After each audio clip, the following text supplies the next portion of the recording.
Jason, a big storyline in Game 4, despite the loss for Cleveland, was the emergence and the stepping upness, which is a terrible word, my bad.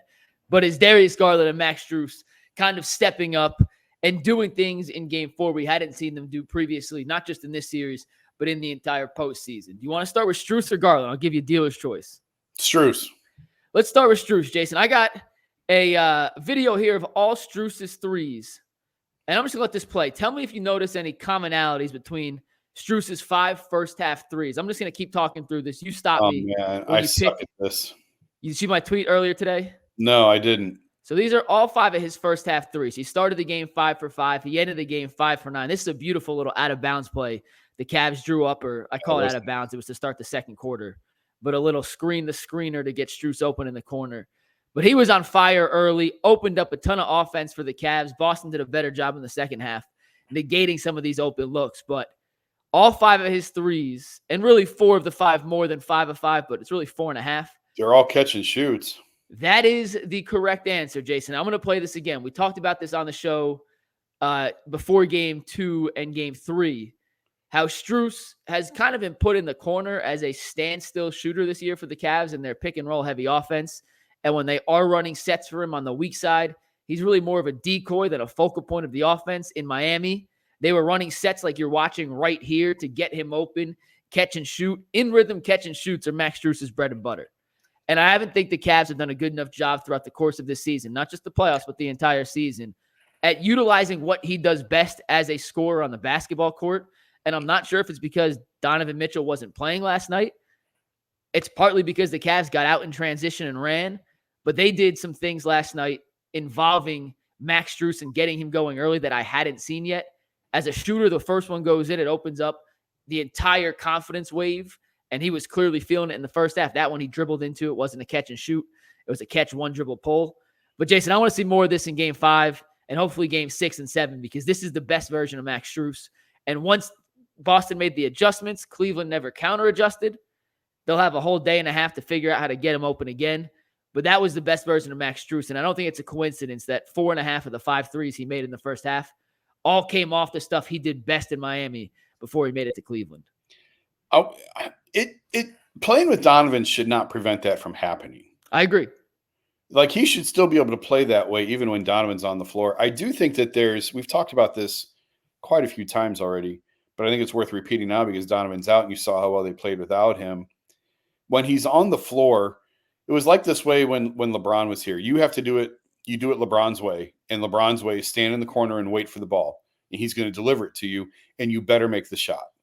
And I don't know that necessarily Donovan's way is the same, but there is a certain way that you play with a superstar, and it doesn't necessarily play to the strengths of everybody else on the floor. You're sort of playing to his strengths in the game that he wants to play. And so when you see guys, when we talk about like, man, Donovan doesn't have any help out there and Donovan's doing it all alone, sometimes, not always, but sometimes I think that plays into it because I saw it with LeBron in 2018 where he had to do it all by himself and there was no help around him really. Even guys like Kyle Korver that should have been more helpful to him, not maybe weren't as useful pieces, and Jordan Clarkson and Rodney Hood and these guys who weren't used to the LeBron way and playing that way. Yeah. Kevin Love and J.R. Smith had 4 years of playing that way. 4 years of playing that way. So they were a little bit more accustomed to it.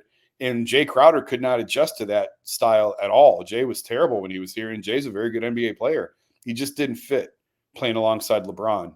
And I just wonder sometimes with Donovan if it's a little bit of the same thing of you play a certain way when you're playing alongside a superstar. And some guys it fits better than it does with others. And then when you remove that piece, you saw how well Strus played last night, how Darius shot it later on in the game, or played, I should say, all the way around. But it's a complicated conversation because Donovan and Darius, I thought last year played fine together. This year, it's been a lot clunkier. Some of Donovan's best games, though, have been when Darius wasn't out there. His 71-point game was a game Darius missed. So there's a lot of nuance to this. And I don't think it's fair to declare, see, Darius is better without Donovan on the floor, because last year we didn't say that. Last year we didn't have that discussion. This year we are saying that. But there's evidence going both ways on that. And the same with Donovan. I don't know. maybe I just talked in circles for the last 2.5 minutes, but I think it's interesting that some of these guys that haven't done anything all series long, maybe it's just, regression to the mean, and it was bound to happen at some point that Max Strus was going to get hot and start making some shots in these playoffs, because he had been so bad from three that he was due to make a few. And luckily they all came, in the first half, and the Cavs really needed him to stay within stride of Boston. But there's just a different way of playing when you're playing alongside a superstar and when you're not. I think a lot of what you said is right. It's a make or miss league. We can only say it so many times. And Max Strus has had a couple of those same looks earlier in the series and just missed them. Yep. He had a couple of those same looks against Orlando and just missed them. Yep. He had game, and I go back to the Mavericks game where he hit the game winner on that 59-foot buzzer beater. He had all 5 of his threes in the last 4 minutes of the game. He was quiet, then finishes with 15 points on 5 threes because he just goes supernova. He's a guy that I think you have to get established early to get his confidence up. And even though he plays with the bravado, it's the shooter's mentality. I can't speak to shooting in the NBA, but I can speak as a shooter. You see 1 or 2 go in, your whole game changes. It looks like you're throwing a beach ball into the ocean at that point. Yep. And last night that happened with Max Strus. And I think with the Donovan part of it, and I'll show you some Darius clips in a sec, Jason, the Donovan part is just he has the ball, and your best offense is when he has the ball. Whatever he's doing, you are better with Donovan having the ball than you are with anyone else on the court doing anything. Donovan with the ball in his hands is your best bet to get a good look. And when he has the ball, he's not a traditional point guard. He thinks score first. He's a really willing and good passer, but he's a score first guy. So on the backside action, well, Donovan could be patient enough to wait for Strus to come off. He's also reading his defender, who, if he's not at the perfect angle, he has capability of blowing by him, getting to the cup, and next thing you know, that's a layup for the Cavs. So it's a damned if you do, damned if you don't situation. Donovan's their best player. You play through him, but I'm not surprised that last night certain guys were able to get off certain things they hadn't when Donovan's not on the court. And Darius is no exception. I'm going to show you a couple of Darius plays here. And Jason, a lot of this stuff is stuff we talked about versus Orlando. It's a lot of stuff we talked about earlier in the series against Boston. It comes down to Darius being aggressive enough and confident enough to take some of these shots against drop coverage. Last night he made them and goes off for 30 points. Let's go through a couple of these. Boston was in drop coverage all night long. And Al Horford, they are conceding every switch on Al Horford with whoever he's guarding. And that is way too much space to leave Darius Garland on 39-year-old Al Horford at this stage of his career. Last night he steps up and shoots, makes that shot. I'll show you another 3 in a sec where he missed it. But that's the right play 100 out of 100 times. Yeah. That's how you score 30 points. You take and make those kind of shots. Another play against drop coverage. Al Horford cannot stay in front of Darius Garland. I cannot emphasize that. I cannot repeat that enough. There is no scenario where Al Horford, with that much space for Darius Garland to get ahead of steam, can stay in front and prevent Darius from getting an open look, whether it's a pull-up jump shot, whether it's a floater, whether it's a 3. That is the matchup the Cavs have been attacking all series long. And last night, Darius, for whatever reason, felt more comfortable attacking the matchup, and he made him pay. And he made 12 shots last night. It took 27, but that's the aggression you need from Darius. Another play, he ends up missing this shot, but look how far Luke Cornett, and I'll pause it again in a sec. Look how far Luke Cornett's playing back on this. Now, I'm going to pause it real quick, even though it's freeze-framed. Tristan Thompson's in the game there, so that's not Evan Mobley. So they're saying, Tristan, we know for damn sure you ain't going to shoot the ball, so we're going to sit at the free throw line. Luke Cornett is literally, his heels are on the free throw line. That is 6 feet of space if Darius was standing at the top of the key. He's 3 feet behind. Darius misses this shot. That is a shot he has to take 100 out of 100 times. You're not going to get a better shot in a possession than a wide open Darius 3. Now, he's leaning forward a little bit. His mechanics weren't perfect here. Would rather him actually plant his feet and shoot, Jason. He had plenty of space and time. What do you say? He had plenty of space and time to set his feet. Exactly. But that is a situation where Darius is reading the defense in real time. And I'm going to pause it again when it freeze frames. Like when he catches it right here, that's Drew Holiday trailing him. He's stepping, turning, and shooting in one motion. That is the right basketball play. Sometimes it's the process. It's not the results. You're not going to make every shot. If guys made every shot, we'd be scoring 300 points a game. It's the process over the results. And last night, Darius was processing the right for information, and he had his best game of the series. Later in the game, Cornett again in drop coverage. I'm going to spot shadow Cornett for you. Watch him backpedaling like he's stepping on ice here, Jason. Darius has him in a torture chamber. It's like Fred Flintstone. Oh, what are you going to do? Hits the mid-range. That's exactly the right read once again, whether he's playing drop for 3, whether he's playing drop. He blew past Horford earlier. He gets Cornett in a backpedal here. Like, it's the right play. And even when they decided to drop he wasn't being predictable. He's going to deny the screen here, Jason, and blow by Horford. Once again, Al Horford has a 0.0% chance of staying in front of Darius Garland, or at least in theory should have a 0.0% chance of staying in front of Darius Garland. He denies the screen with Sam Hauser. Horford's already shading over to his left, expecting the drop. He says, all right, I see you cheating. I'm going to go the other way.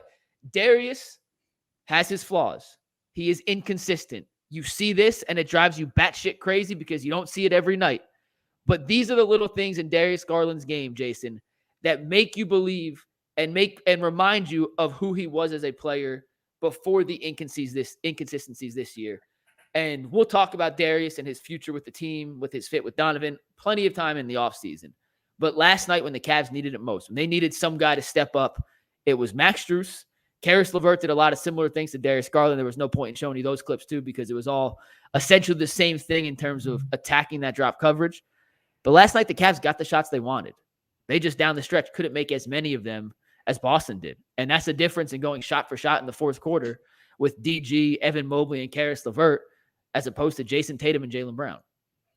Yeah, we talked about on the show. It felt like last night was more of a, all right, the hell with it. Let's just shoot as many threes as we can and hope we can make enough of them to compete. And they almost did. They almost pulled it off. In terms of Darius, you know it's in there. You've seen enough. You know it's in there.